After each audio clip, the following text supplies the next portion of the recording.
बता सकते हैं कि ऐसा टाइम आया है आपकी लाइफ में कि आपको गुस्सा आया है?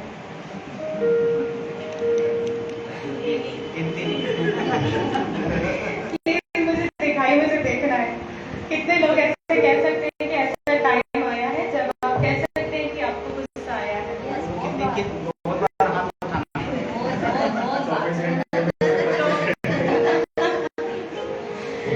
Thank you for being honest. तो मैं भी कह सकती हूँ कि बहुत बार ऐसा है, और एक दिन में बहुत बार ऐसा होता है कि मुझे भी गुस्सा आता है। लेकिन आज हम देखेंगे कि ये जो गुस्सा है ये कब हमारे लिए हानिकारक बन जाता है, कब ये हमारे प्रॉब्लमैटिक है। तो आप प्लीज मेरे साथ निकाल लीजिए इफिसियों की पत्री 4 उसका 26 वचन। प्लीज कोई पढ़ लीजिए। इफिसियों की पत्री 4 उसका 26। क्रोध तो करो और पाप मत करो, सूर्य अस्त होने तक तुम्हारा क्रोध न रहे।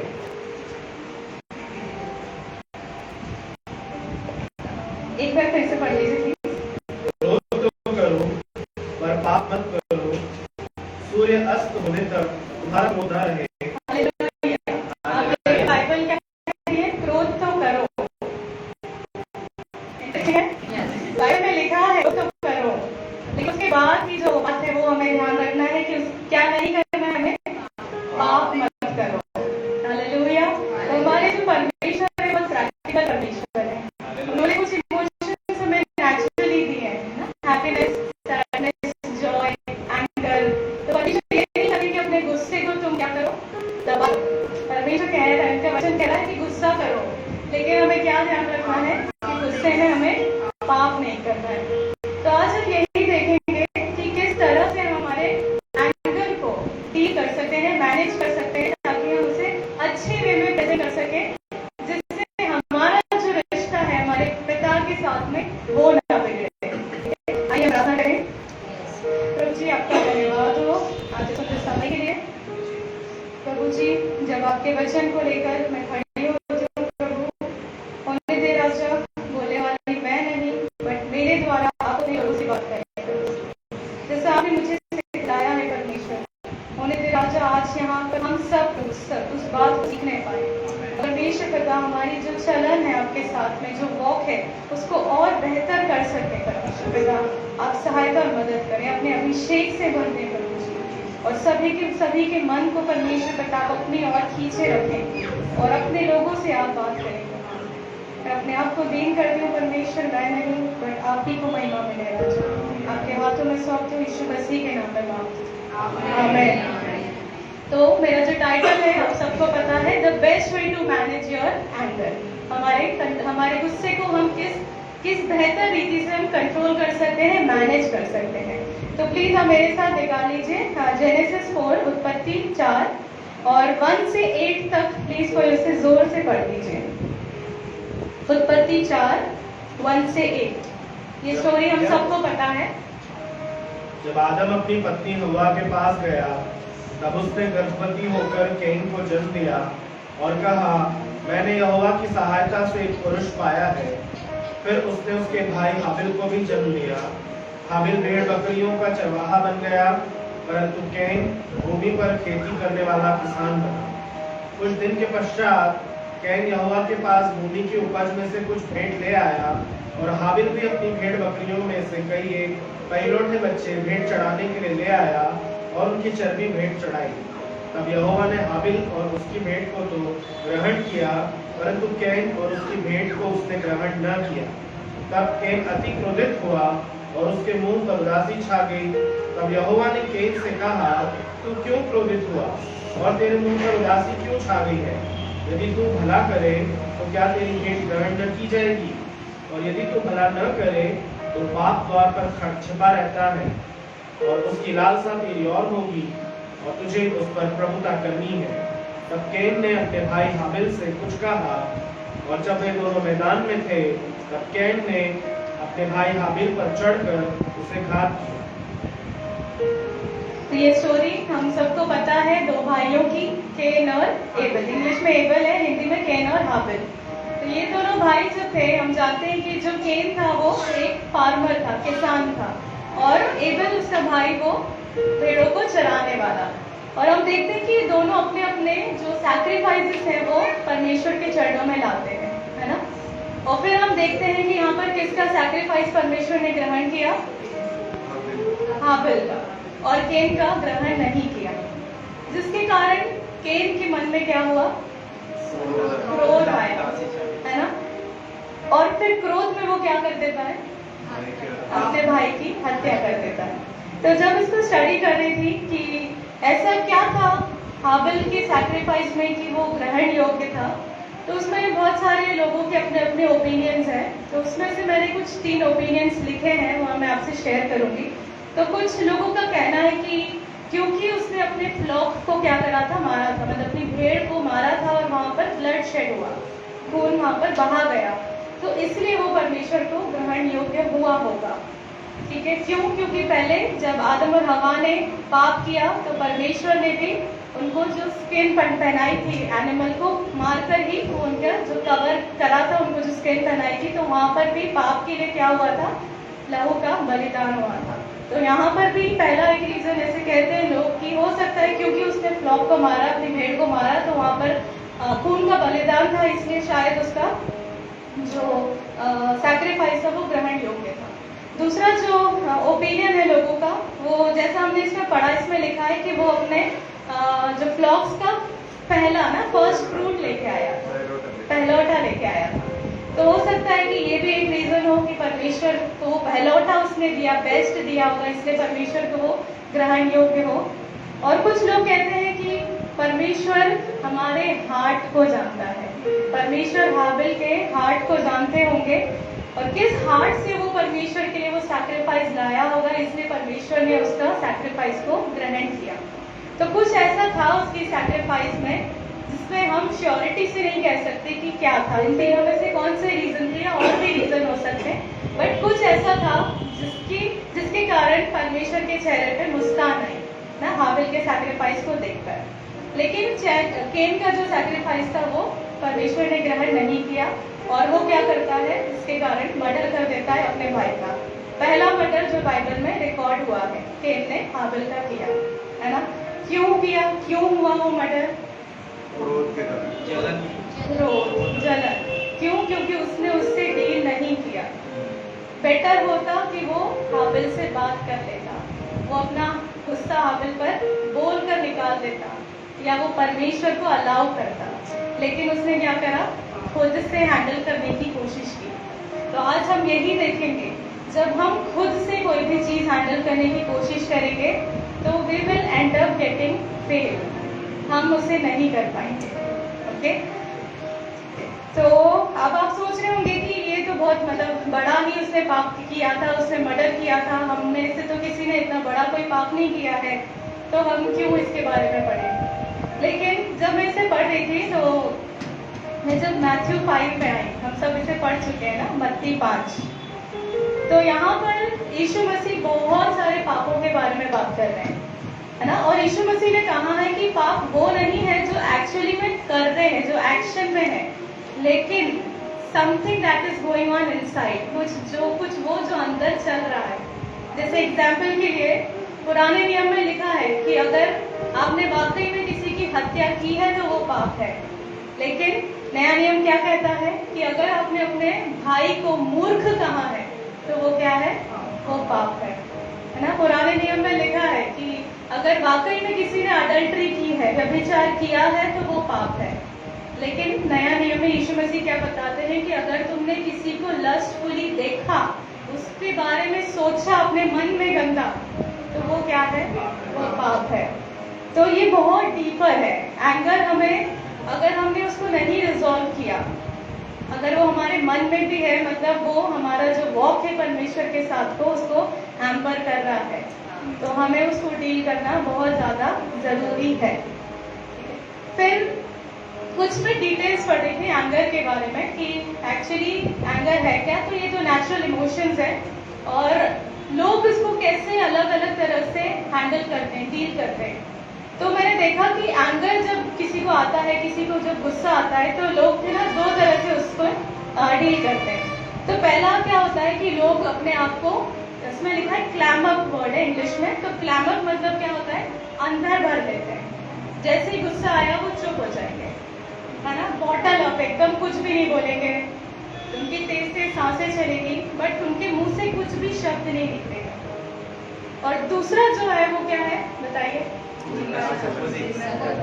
ब्लो अप, है ना। वो एकदम से चिल्ला उठेंगे, जैसे ही गुस्सा आया नहीं कि तुरंत से उनका मुंह खुल जाएगा और वो बड़बड़ा देंगे और वो कुछ भी बोल देंगे।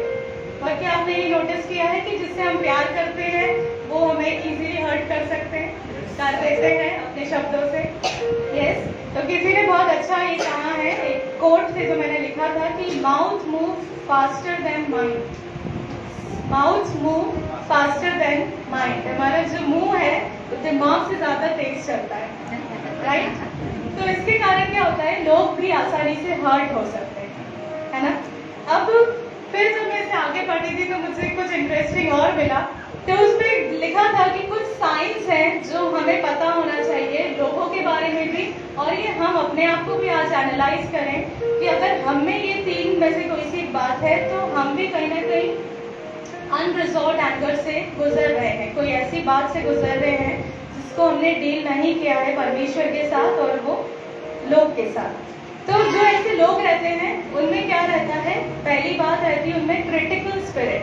क्रिटिकल स्पिरिट मतलब वो हर चीज में क्या है, गलतियां निकालते हैं ऐसे लोग, ठीक है। आप उनको कुछ भी अपना अच्छा दिखाओ वो उसमें कमियां निकालेंगे, बोलेंगे इससे अच्छा तो वहां पे देखा था, वो तो वहां था। एंड कुछ 6 मंथ्स बैक एक विजिटर हमारे घर में आए थे, बहुत क्लोज है हरी के, और वो जब हमारे घर में आए और हम उनको सबसे बेस्ट से बेस्ट दे रहे थे और हरी भी सबसे बेस्ट उन्हें दे रहे थे, लेकिन वो हर चीज में कमी निकाल रहे थे। और जब वो यहाँ से गए ना तब मैंने रियलाइज किया कि वो उनके मन में कुछ था हरी के लिए, उनकी फैमिली के लिए। तो फिर मैंने उनसे कहा था कि उनको डील करना है उस चीज को लेकर। देन सेकेंड है सरकाज़म। ये वर्ड सुना है, टीनेजर्स ने सुना होगा सरकाज़म। मुझे बता सकते हो क्या होता है? टीनेजर्स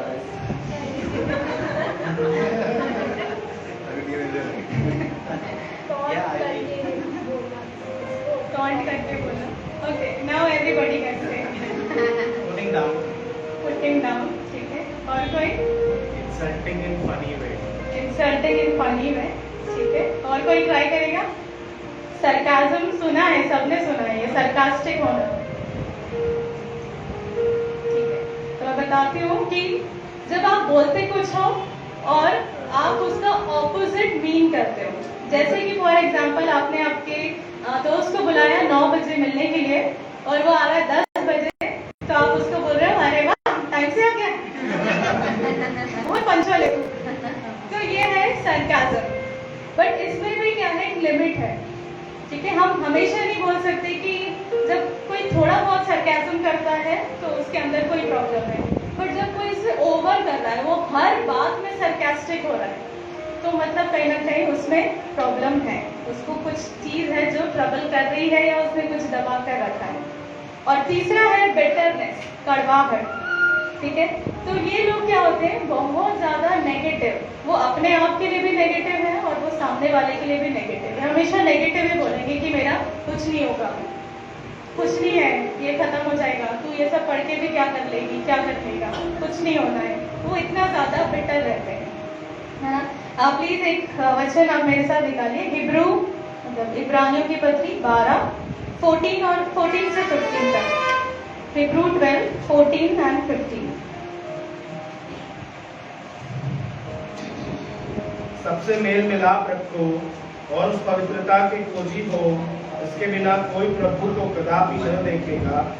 ध्यान से देखते रहो, ऐसा न हो कि कोई परमेश्वर के अनुग्रह से वंचित रह जाए या कोई कड़वी जड़ फूट कर कष्ट दे और उसके द्वारा बहुत से लोग अशुद्ध हो जाए। यस, इसमें क्या लिखा है, कड़वी जड़। तो आप बताइए, अगर जड़ ही कड़वी है, बिटर है, तो वो पेड़ कैसा होगा, उसके फल कैसे होंगे, कड़वे होंगे। तो अगर कोई इंसान कड़वा है, उसके शब्द कैसे निकलेंगे, कड़वे। उसके रिश्ते कैसे होंगे, कड़वे। उसका एक्शन कैसा होगा, कड़वा। तो ये जो 3 चीजें हम दूसरों को इसमें ना देखें, लेकिन हम अपने आप को इसमें एनालाइज करें कि क्या हम इन तीनों में से कहीं आ रहे हैं, और अगर आ रहे हैं तो आज हमें थोड़ा सा सीरियस होने की जरूरत है, राइट। जैसे वचन में लिखा है प्रोवर्ब्स में, एग्जैक्ट मेरे पास वर्ड्स नहीं है लेकिन है, out of abundance of heart mouth speaks. Hindi में क्या है ये? हृदय की भरपूरी के कारण कोई बोलता है। हृदय की भरपूरी के कारण मुंह बोलता है ना। तो जिस चीज से मैंने अपने दिल को भर के रखा है वैसे शब्द मेरे मुंह से निकलेंगे। अगर मेरे मन में परमेश्वर के वचन है, फॉरगिवनेस है, मैं जानती हूँ, शांति है, तो मैं वैसे ही वचन निकालूंगी। लेकिन अगर मेरा मन ही कड़वा है तो मैं किसी के लिए अच्छा नहीं बोल सकती, मैं नहीं बोल पाऊंगी। तो हमें किससे डील करना है? जड़ पे जाना है ना। एक ट्री की जो शूट्स होते हैं ना, ब्रांचेस होते हैं, अगर वो हम काट भी दें, उसको छांट भी दें, लेकिन अगर जड़ ही कड़वी है तो भी वो पेड़ क्या रहेगा? कड़वा ही रहेगा। तो हमें क्या डील करना है? रूट पे जाना है। तो हमें अपने मन में आज झांकना है और वो रूट से उसको डील करना है, और परमेश्वर इसमें हमारी मदद करेंगे। और जैसे इसमें लिखा है कि ऐसे लोग क्या करते हैं, जो कड़वे जड़ जिनमें रहती है, इसमें लिखा है कि ऐसे लोग एक पीसफुल सिचुएशन में भी क्या कर देंगे? ट्रबल क्रिएट कर देंगे, है ना। एक पीसफुल एनवायरनमेंट है, शांति वाला एनवायरनमेंट है, वहां पर भी वो ट्रबल ले आएंगे, गड़बड़ी कर देंगे। और जैसे इसी में लिखा है कि वो खुद तो खराब हो रहे हैं, साथ ही में वो क्या करेंगे? दूसरों को भी खराब कर देंगे, वो डिफाइल कर देंगे दूसरों को भी, ठीक है। और मैथ्यू 5:9 को पढ़ते, मत्ती 5:9।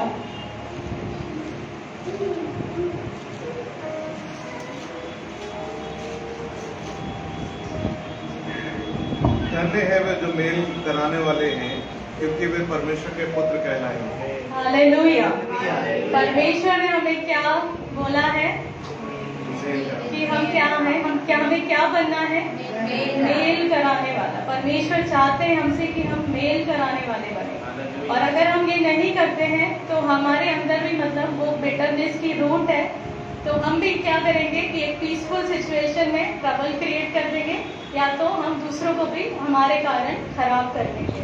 परमेश्वर हमसे ये नहीं चाहते, वो चाहते हैं कि हम मेल कराने वाले बने। हम वो बने जो, अगर आप जानते हो कि हाँ इस परिवार में कहीं पे प्रॉब्लम चल रही है और अगर आपके हाथ में है, तो आप वहाँ पर कुछ ऐसा करो कि वो लोग आपस से बात कर लें।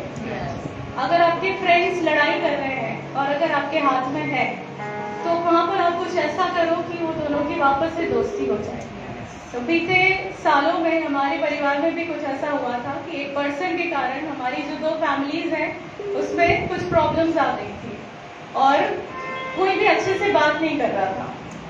एंड ऐसा हुआ कि जब मुझे पता चला तो मुझे भी बहुत बुरा लगा, और मैंने अपनी मम्मी, भैया, भाभी तीनों से बात बंद कर दी थी। और मैंने 1 वीक का टाइम लिया था, और मैं वो 1 वीक में बहुत रोई। और मैंने बस परमेश्वर से ये कहा कि परमेश्वर, अगर वो पर्सन गलत है तो आप मुझे बताएं। और ऐसा ही हुआ कि वो जो पर्सन थी हमारी लाइफ में, वो अपने, उसने जो कुछ टेक्स्ट मैसेजेस किए थे वो अपने मैसेजेस में ही पकड़ा गई मेरे मुझसे। और तब मैंने परमेश्वर से माफ़ी मांगी, और सबसे पहले मैं अपनी मम्मी के पास गई और मैंने उनसे रिकनसाइल किया। देन मैंने अपनी भाभी से माफ़ी मांगी और हमने रिकनसाइल किया। फिर हरी और भैया को तो ये बात ही नहीं पता थी, फिर मैंने उनको पूरी बात बताई और फिर उनसे सब ठीक हुआ। और एंड में हमने ये वाली बात बताई भैया को, और तब भैया को इतना ज़्यादा हर्ट हुआ क्योंकि बहुत ट्रस्टवर्दी एक पर्सन थी हमारी लाइफ में। एंड तब दोनों फैमिलीज रीयूनाइट हुई, और मैं जानती हूँ उस दिन परमेश्वर को खुशी हुई होगी, और परमेश्वर ने मुझे ब्लेस किया होगा उस दिन की ये मेल कराने वाली है। और मैं बहुत धन्यवाद करती हूँ कि परमेश्वर ने मुझे वो दी बुद्धि कि मैं समझ पाई, वरना मुझे नहीं पता आज क्या होता, क्योंकि वो ऐसी बात थी, बहुत गहरी बात थी वो, कि हम सही में अलग हो जाते हैं। लेकिन ये केवल और केवल परमेश्वर के कारण है, और मेरे परिवार की यूनिटी के कारण है, उनके प्रेम के कारण है कि हम वापस से यूनाइट हो सके। और उस पर्सन को फिर हमने अलग कर दिया हमारी फैमिली से। तो ये अभी इंट्रोडक्शन ही चल रहा था, अब मैं मेरे मैसेज पे आ रही हूँ। ठीक है, तो जो हमारा टॉपिक था कि हमें कैसे इसे डील करना है, तो आप प्लीज मेरे साथ निकालिए जेम्स 1:19 and 20, याकूब की पत्री 1 उसका 19 और 20 वचन कोई पढ़ दीजिए।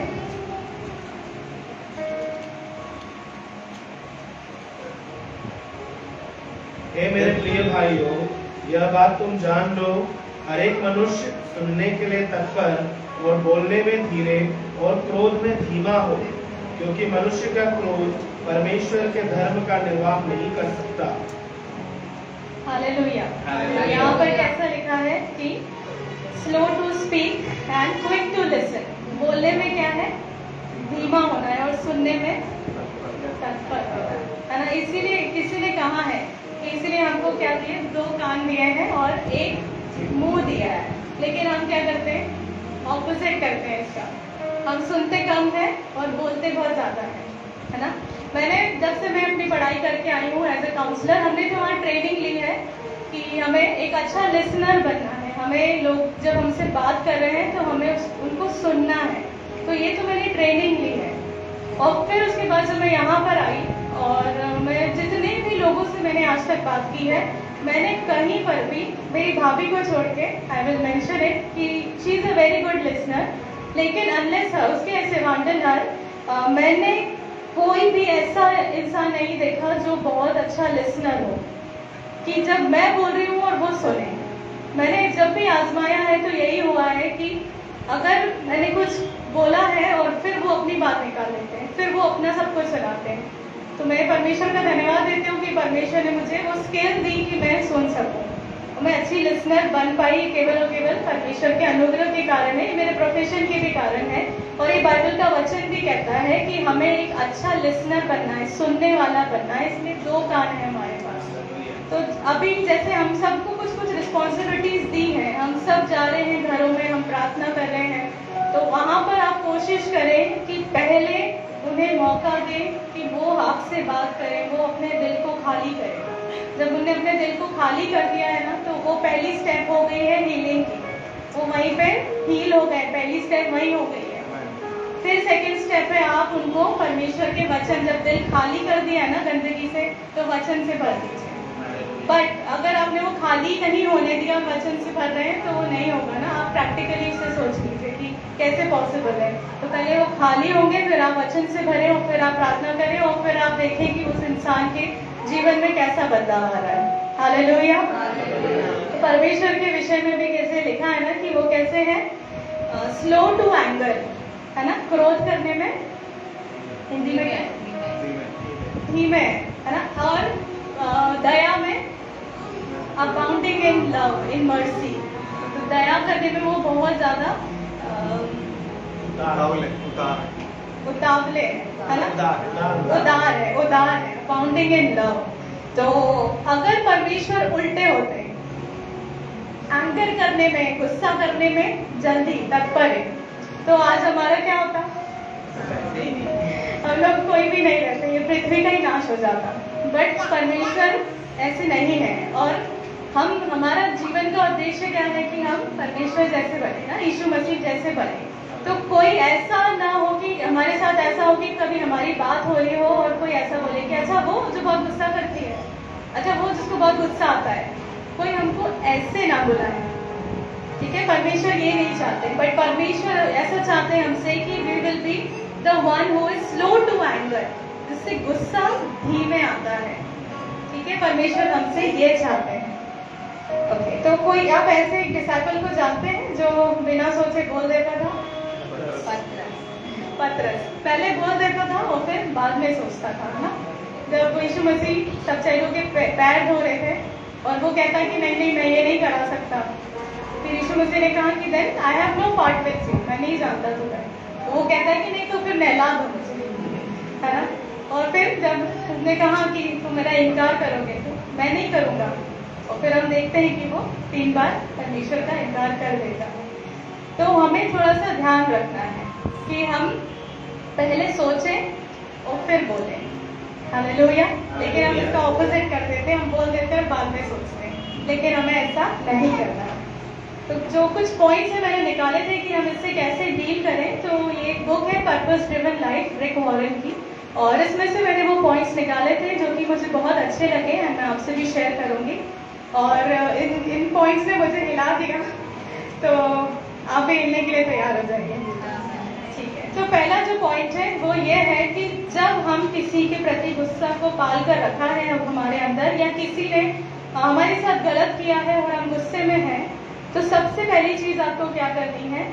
टॉक टू गॉड, परमेश्वर से बात करनी है। आप परमेश्वर के प्रेजेंस में आ जाएं, ठीक है, और आप परमेश्वर से बात करें, अपने दिल को खाली कर दीजिए परमेश्वर के सामने। वो आपके काउंसलर बनेंगे। वचन कहता है ना, he is a wonderful counsellor. एक इंसान जो काउंसलर है उसमें कमी हो सकती है, हो सकती नहीं है ही, लेकिन जो परमेश्वर है उनमें कोई भी कमियां नहीं है। वो एक परफेक्ट काउंसलर है। वो जो आपकी काउंसलिंग करेंगे ना, वो कोई भी नहीं कर सकता।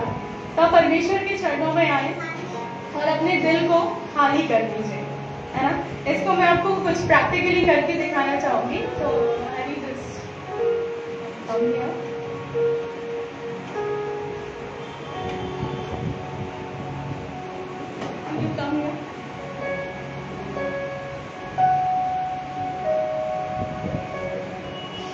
जब हम हमारे एंगर को हमारे अपने आप से डील करने की कोशिश करते हैं, तो हम देखते हैं कि हमारे साथ क्या होगा। तो आपको बहुत गुस्सा आ रहा है किसी पर्सन को लेकर, बहुत तकलीफ हो रही है, उसे बहुत हर्ट कर दिया और अंदर इतना गुस्सा भरा है कि कुछ समझ नहीं आ रहा है, कंट्रोल नहीं हो रहा है, सांसें बहुत तेज चल रही है, सब कुछ।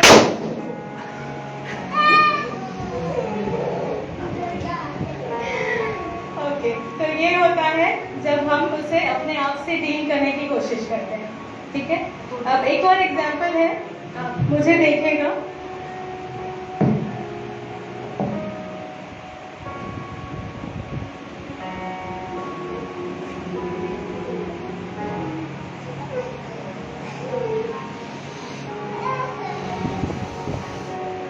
गुस्सा है मन में ना, बहुत ज्यादा गुस्सा है, बहुत ज्यादा तकलीफ है, उस पर्सन ने बहुत ज्यादा हर्ट किया है, इतना हर्ट किया है कि इतना उसको नहीं करना था, बहुत गुस्सा आ रहा है।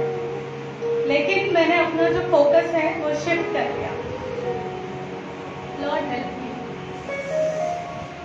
मी, I am not able to deal. वो पर्सन ने बहुत मुझे हर्ट किया, कैसे उसे डील करूं? आप मुझे सिखाएं, मेरे गुस्से को शांत करें।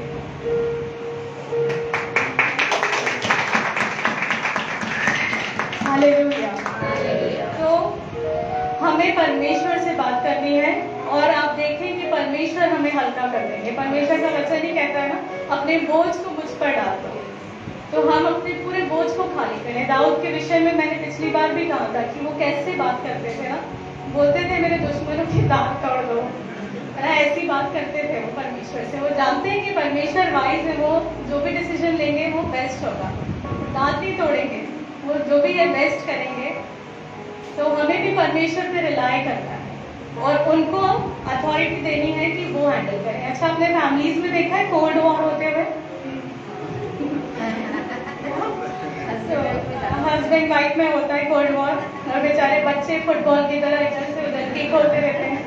अपने पापा को बोलते खाना निकाल दिया है, फिर पापा बेचारे वो बच्चा ला रहा है, पापा खाना निकाल दिया है, मम्मा को बोल दे मैं नहीं खाऊंगा, फिर बेचारा वो उधर जा रहा है, तो फुटबॉल जैसा इधर उधर हो रहा है ना। तो ये Christian family, we are Christians, और बहुत बड़ी रिस्पॉन्सिबिलिटी है और एक सौभाग्य है, हम एग्जाम्पल है दूसरों के सामने। हरी और मैं जब प्रेयर करते हैं, हम हमेशा ये प्रेयर करते हैं कि परमेश्वर एक एग्जाम्पल के तौर में एक एग्जाम्पल हो, ऐसे कपल हो जो दूसरों के लिए एग्जाम्पल का कारण बने। हम हमेशा ये प्रेयर करते हैं और एज ए क्रिश्चियन फैमिली हमें ये ऐसा ही रहना है कि हमारे मन में ये सब ना हो या हमारे फैमिली में ये सारी चीजें ना हो, और अगर हो रही है तो हम उसे रिजॉल्व करें, उसे ठीक कर लें, क्योंकि परमेश्वर ये हमसे नहीं चाहते। Then second point is take initiative. आपको क्या करना है? चांस लेना है, ठीक है। अब मैं 2 वचन आपको बता रही हूँ, उससे आप पढ़ें, लेकिन उन दोनों वचन में कुछ डिफरेंस है जो कि पास्टर जी, हरी और भैया नहीं बताएंगे, दूसरे लोग मुझे बताएंगे। सुधा दीदी आप भी नहीं बोलोगे ना, सिस्टर आप बोलेंगे, ठीक है। तो आप पहला वचन ये दोनों को निकाल कर रखिएगा, ठीक है। पहला वचन आप निकालिए मार्क 11:25, मरकुस 11:25। दूसरा वचन आप निकाले मत्ती 5:23 और 24। निकाल लीजिए दोनों पे, आप पहले से हाथ रख दीजिए, फिर हम एक एक पढ़ेंगे। पहले है मार्क 11:25, देन मैथ्यू 5:23 to 24।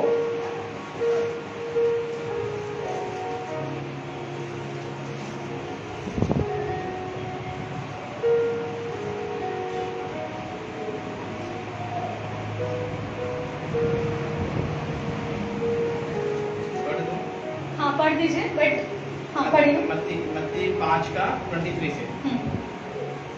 इसलिए यदि तुम अपनी भेंट वेदी पर लाए और वहां तू स्मरण करे कि तेरे भाई के मन में तेरे लिए कुछ विरोध है, तो अपनी भेंट वहीं वेदी के सामने छोड़ दे और जाकर अपने भाई से मेल मिला। पहले अपने भाई से मेल मिलाप कर और तब आकर अपनी भेंट चढ़ा।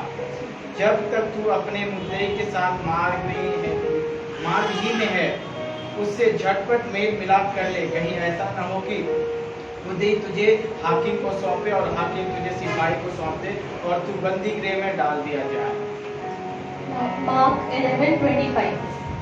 और जब कभी तुम खड़े हुए प्रार्थना करते हो, यदि तुम्हारे मन में किसी के प्रति कुछ विरोध हो तो क्षमा करो, इसलिए कि तुम्हारा स्वर्गीय पिता भी तुम्हारे अपराध क्षमा करे।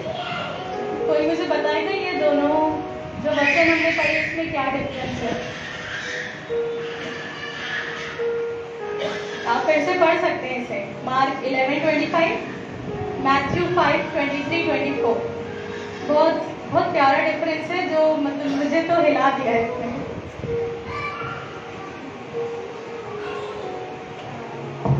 उस वाले में अगर हमारे हृदय में किसी के प्रति कुछ हो, और मत्ती वाले में है कि अगर तुम्हारे भाई के हृदय में तुम्हारे, तो जाना किसको है? हमें जाना है। Hallelujah. Let's clap for Jasmine. Let's clap for her. Wonderful, very good Jasmine. तो जैसा मैथ्यू में लिखा है ना, मत्ती में लिखा है कि अगर तुम्हारे भाई के मन में तुम्हारे प्रति कुछ हो, और मरकुस में लिखा है कि तुम्हारे मन में तुम्हारे भाई के प्रति कुछ हो, जाना किसको है? मुझे ही जाना है ना। अब आप बोलेंगे हमें कैसे पता चलेगा कि मेरे भाई के मन में मेरे प्रति कुछ है? तो वो समझ में आ जाता है, आप सबको समझ में आ जाता है। हाँ, तो भी हमें यही करना है ना। कहीं ना कहीं वो बदलेंगे, एक टाइम आएगा, पर्सन विल चेंज, है ना।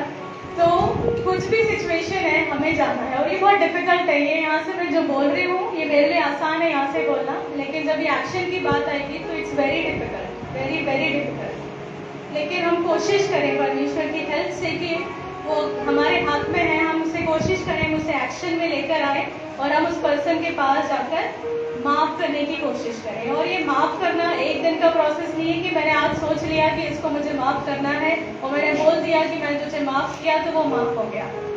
वो बहुत टाइम लगेगा, बहुत टाइम लगेगा। लेकिन एक ऐसा टाइम आ जाएगा कि जब वो पर्सन आपके सामने खड़ा होगा ना, तब फिर आपको फर्क नहीं पड़ेगा। उस दिन आपको समझ में आ जाएगा कि हाँ, ये अंदर से अब मेरे निकल गया है, मैंने इसको कंप्लीटली माफ कर दिया है। अब वो कुछ भी करे तो मुझे उससे फर्क नहीं पड़ेगा, और आप हमेशा उसके लिए प्रार्थना ही करेंगे, उसका अच्छा ही चाहेंगे। हालेलुया। ठीक है। और जैसा वचन में अभी जो हमने पढ़ा था इफिसियों कि उसमें भी लिखा था कि सूर्यास्त होने से पहले क्या कर लो? मेल कर लो, बात कर लो, है ना। तो हस्बैंड वाइफ्स में इसका ये मतलब नहीं है कि हम हर चीज में अग्री करें। मैं और हर चीज में अग्री नहीं करते, हमारे डिफरेंट ओपिनियंस होते हैं, क्योंकि हम यूनिक है, वो यूनिक है, मैं यूनिक हूँ, हमारे फिंगरप्रिंट्स अलग है। तो हमारे थिंकिंग पैटर्न, हम जैसे रेज हुए हैं, हमारे पेरेंट्स ने जैसे हमें रेज किया है, हमारी पढ़ाई, अपब्रिंगिंग सब अलग है। तो इसका ये मतलब नहीं है कि हम एक ही चीज पर आकर अग्री हो जाएं, नहीं होता ना, अलग अलग डिफरेंसेस आते हैं। बट हम बात करते हैं डिफरेंसेस पे, कि जो उन्होंने उनका ओपिनियन रखा था, फिर मैं अपना ओपिनियन रखती हूँ और फिर एक कॉमन ओपिनियन पे हम आते हैं कि उनको भी बुरा ना लगे, मुझे भी ना लगे, एंड देन भी हम एक्शन लेते हैं। तो एज ए क्रिश्चियन कपल हमें ये बहुत ध्यान रखना है कि हमारे बीच में अगर कोई भी मिसअंडरस्टैंडिंग है तो हम उसे रिजॉल्व कर लें। अभी कुछ दिन पहले ही ऐसा कुछ हुआ था कि कुछ मिसअंडरस्टैंडिंग हुई थी और सोने से पहले मुझे उनको बोलना था कि लाइट ऑफ कर दो क्योंकि वो पढ़ रहे थे। तो मैंने एक पेपर पे उनको लिखकर और ऐसा एंग्री वाला वो इमोजी बनाकर दिया था और फिर सुबह वो इमोजी को उन्होंने ऐसे स्माइली वाला बना दिया था और हमने उस पर बात भी नहीं कि वो मैटर इतना सिली सा था और we were very happy next day. तो हमें वही कोशिश करनी है कि हम एटलीस्ट वो सामने वाले को पर्सन को ये ना लगे कि नहीं मैंने कुछ बात नहीं की, मैं ऐसे ही सो गया, है ना। आपको नहीं पता है कि वो सामने वाला पर्सन सो रहा है कि नहीं, वो रात भर रो रहा है, तो हमें ये नहीं करना है। हालेलुया। ठीक है। Third is confess your part of sin. आपने जो गलती की है, आपकी जो लड़ाई हुई है या इस पर्सन से जो आप गुस्सा हो, उसमें जहां पर आप गलत रहे हो, आप उस पर्सन से जाकर उस चीज को कन्फेस करें। ये कन्फेशन जो है ये बहुत ही ज़्यादा इम्पॉर्टेंट है, बाइबल में लिखा है और एक दो एग्जाम्पल्स मैं आपको दूंगी कि हम सब जानते हैं सॉल के बारे में और दाऊद के बारे में। तो सॉल ने जब गलत किया तो वो अपना जो पाप था उसको ढांपने की कोशिश कर रहा था, है ना। सॉल राजा, शाऊल राजा, तो वो अपने पाप को ढांपने की कोशिश कर रहा था। क्योंकि उसने ढांपने की कोशिश की, उसको परमेश्वर ने क्या करा, राजा के पद से हटा दिया। और हम दाऊद की तरफ देखें तो जब उसने पाप किया, है ना, तो वो परमेश्वर के चरणों में आकर माफी मांगता है और भजन 51 लिखा है, बहुत प्यारा भजन है वो, जब पढ़ती हूँ तो मेरे को आंसू आ जाते हैं, इतने दिल से उनने लिखा है कि जो उनसे जो गलती हुई रहती है वो पूरा उसमें वो लिख देते हैं और परमेश्वर से माफी मांगकर बोलते हैं कि मेरे अंदर एक नया दिल पैदा कर दे, नया हार्ट मुझे दे दे, मेरी स्पिरिट को रिन्यू कर दे और मुझसे अपनी होली स्पिरिट मत ले। ऐसा वो वचन में पूरा लिखा है। और हम देखते हैं कि जहाँ शाऊल को पद से निकाल के हटा दिया, दाऊद को परमेश्वर क्या करते हैं, उसके कन्फेशन, उसके दिल के कारण वो पद पर खड़ा कर देते हैं। तो कन्फेशन बहुत इंपॉर्टेंट है। पहले हमें परमेश्वर के सामने रियल होना है, देन उस पर्सन के पास जाकर हम कन्फेस करें हमारे जो हमसे गलती हुई, जो हमारा पार्ट गलत था उस पर्टिकुलर कन्वर्सेशन में, हम उसे एक्सेप्ट करें और हमारे सिन को मान लें एंड देन परमेश्वर को हम डील करने के लिए दें। और एक बहुत इंपॉर्टेंट वचन है हस्बैंड्स के लिए। कितने हस्बैंड्स हैं, प्लीज रेज योर हैंड। ठीक है, तो आप पढ़ दीजिए पहला पत्रस 3:7।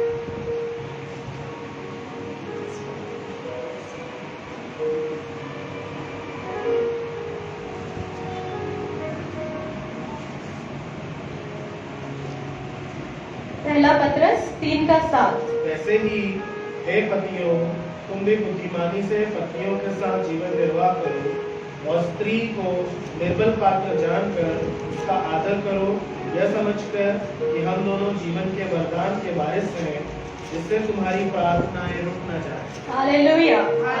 कौन कौन चाहता है कि उनकी प्रार्थना कभी ना रुके? हम सब चाहते हैं।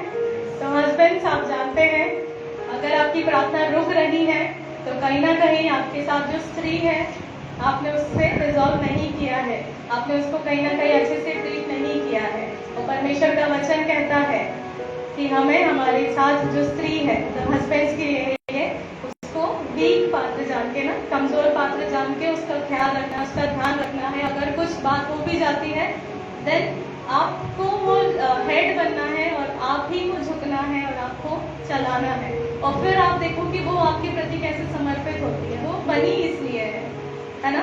फिर आप देखो कि वो आपकी कैसे रिस्पेक्ट करती है। आप पब्लिकली उसकी रिस्पेक्ट करो, आप देखो वो हमेशा आपकी रिस्पेक्ट करेगी। आप गलत कहीं हो रहा है उसका स्टैंड लो, वो हमेशा आपके लिए खड़ी रहेगी, इवन इफ आप गलत हो तो भी। हालेलुया। ये हस्बैंड्स के लिए बहुत ज्यादा इंपॉर्टेंट है। और फोर्थ पॉइंट है attack problem and not person. जब आप बात कर रहे हैं तो आप प्रॉब्लम पे बात करें, ना कि उस पर्टिकुलर पर्सन को टारगेट करें। इंसान है और इंसान से गलती होती है, इसका ये मतलब नहीं है कि इंसान खराब है।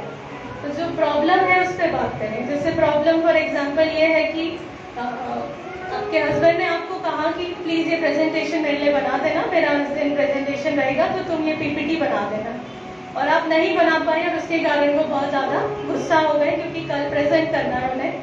तो जब इस पर आप बात करेंगे तो ये ना बोले अपने वाइफ को या हस्बैंड अपने वाइफ अपने हस्बैंड को कि तुम ऐसे ही हो, तुम लेजी हो, और ये सब नहीं। जाने कि क्यों नहीं किया। आ नहीं रहा था, घर में लाइट नहीं थी, पीपीटी बनानी नहीं आती है, तो बात किस पे करनी है?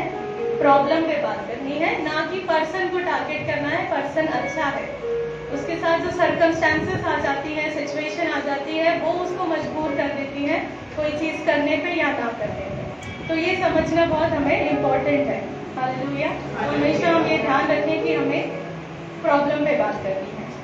तो जैसे हमने मैथ्यू 5 पढ़ा, वहाँ पर बहुत सारे वचन हैं और एक इम्पॉर्टेंट वचन जो हम सबने पढ़ा कि परमेश्वर हमसे चाहते हैं कि हम मेल कराने वाले बने। हम वो बने जो एक ऐसी ट्रबल वाली सिचुएशन में भी पीस लेकर आ जाए। और उसमें फिर आगे लिखा है तभी हम क्या कहलाएंगे? परमेश्वर के पुत्र। क्या आप परमेश्वर के पुत्र हैं? हैं? तो हम भी मेल कराने वाले बनेंगे। हालेलुया।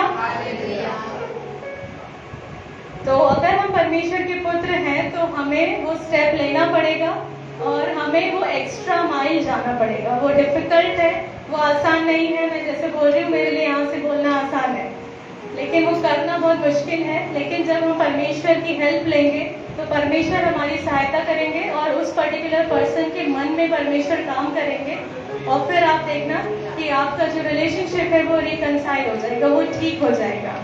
ठीक है। तो जब मैं इसे तैयार कर रही थी तो मुझे एक और जो पैरेबल है, जो एक दृष्टांत है अनमर्सीफुल सर्वेंट का, वो जो दास जो माफ नहीं करता है ना, मैथ्यू 18 में। तो वहां पर पतरस यीशु मसीह से जाकर पूछते हैं कि अगर कोई मेरे खिलाफ पाप करे तो मैं उसे कितनी बार माफ करूं? तो क्या लिखा है? 7 into 70। तो इसको अगर कैलकुलेट करें तो क्या होगा? 490 ना। तो 490 यहाँ पर ये एकदम एग्जैक्ट ऐसा नहीं लिखा है परमेश्वर ने कि 490 बार भी। तो आप कैलकुलेट करो, 487 हो गया, 488, 490। अब माफ नहीं करूंगी, यीशु मसीह ने कहा था। तो 7 into 70 490 हो गया। तो अब डन। ऐसा नहीं है, वो एक इडियम यूज किया है ना, मुहावरा यूज किया है ये बोलने के लिए कि जितनी बार भी वो तेरे खिलाफ पाप कर रहा है तुझे उसे माफ करना है, तुझे उसे माफ करना है। हालेलुया। तो फिर हम वो दास के बारे में जानते हैं कि वो दास ने कितना उधार था उस पर? 10,000 तोड़ेगा। और उसका जो राजा रहता है, जो जिससे पैसे लिए रहते हैं, वो उसे माफ कर देता है जब वो उससे भीख मांगता है। तो फिर यही दास अपने जब बाहर जाता है तो उससे जिसने पैसे लिए रहते हैं वो कितने रहते हैं? 100 दिनार। लेकिन वो जब माफी मांगता है, वो कहता है थोड़ा और टाइम दे दो, तो वो नहीं मांगता, उसे बंदी गृह में डाल देता है ना। तो आप देखो कि उसका कितना माफ होता है और वो थोड़ा सा भी माफ नहीं कर पाता। और जब राजा को पता चलता है तो वो उसे बंदी गृह में डाल देता है। तो परमेश्वर ये हमसे नहीं चाहते। अगर आप चाहते हैं कि आपका भी पाप माफ हो तो आपको पहले क्या करना पड़ेगा? माफ करना पड़ेगा हमें, है ना। तो एंगर क्या है? एंगर वो पॉइजन है जो हम ले रहे हैं और हम ये सोचे कि सामने वाला मर जाए, लेकिन एक्चुअली नुकसान किसको पहुंच रहा है? हमको पहुंच रहा है ना। आप इमेजिन करो कि एक बहुत भारी सा बैग लेकर हम चल रहे हैं, तो वो नुकसान मुझे हो रहा है ना, मुझे चलने में तकलीफ हो रही, पसीना आ रहा है, लेकिन परमेश्वर चाहते हैं कि तू निकाल ना उसके अंदर जो तूने भर के रखा है और फिर तू लेके चल उसको, आराम से चल। मैं ऐसा चाहता हूँ कि तू ऐसा आए मेरे पास। तो हम आज कोशिश करें कि जो एंगर है हमारे अंदर, हम उसको निकालें परमेश्वर की हेल्प से। और जैसे लॉर्ड्स प्रेयर में ना, परमेश्वर की जो प्रार्थना है उसमें भी यही लिखा है कि जैसे हमने हमारे अपराधों को क्षमा किया है वैसे ही तू भी हमारे अपराध को क्षमा कर। तो परमेश्वर भी हमसे यही चाहते हैं, उन्होंने अपनी प्रार्थना में भी हमें यही सिखाया है। तो ये बहुत बहुत इम्पोर्टेंट एक टॉपिक है और ये केवल एक टॉपिक और एक सुनकर आप भूल जाएं ऐसा ना हो। लेकिन ये परमेश्वर के साथ हमारी वॉक को डिसाइड करता है। अगर हमने ये आज कर लिया या एक स्टेप भी ले लिया, God will be very happy और वो हमें पीस मेकर बुलाएंगे, वो मेल कराने वाले बुलाएंगे और वो बोलेंगे कि ये मेरी बेटी है, मेरा बेटा है। तो हम अपने आप को तैयार करें और जब हमने ये वचन को सुन लिया है, आइए हम खड़े हो जाएं और अब हम इसको रिस्पॉन्ड करेंगे, है ना। परमेश्वर ने भी हम सबसे बातें की, मुझसे भी बातें की और अब हम परमेश्वर से बात करेंगे। कुछ समय हम बस परमेश्वर के चरणों में बिताएं और परमेश्वर से बात करें। मैं चाहती हूँ कि आप, अगर आपके मन में कहीं भी गुस्सा दबा हुआ है या कोई ऐसा पर्सन है जिसने आपको बहुत बुरी तरह से हर्ट किया और ऐसे हर्ट किया कि आप कुछ भी नहीं बोल पाए, कुछ नहीं कर पा रहे हैं, तो आज आप परमेश्वर से बात करें और परमेश्वर को अलाउ करें कि परमेश्वर उनके हृदय में काम करे। परमेश्वर के वचन जिससे कहता है कि तुम मेल कराने वाले बनो, तो परमेश्वर हमारी सहायता करे कि हम मेल कराने वाले बने। हमसे ये नहीं पॉसिबल है, हम अगर अपने आप से डील करेंगे तो हम फेल हो जाएंगे, हम बर्स्ट हो जाएंगे। बट जब हमारा फोकस परमेश्वर में रहेगा तब पवित्र आत्मा लीड करेगी, पवित्र आत्मा काम करेंगे और हमारे अंदर से वो एंगर जाएगा और हम शांति से भर जाएंगे, प्रेम से भर जाएंगे, प्रार्थनाओं से भर जाएंगे, आशीषों से भर जाएंगे। आप परमेश्वर से बात करें।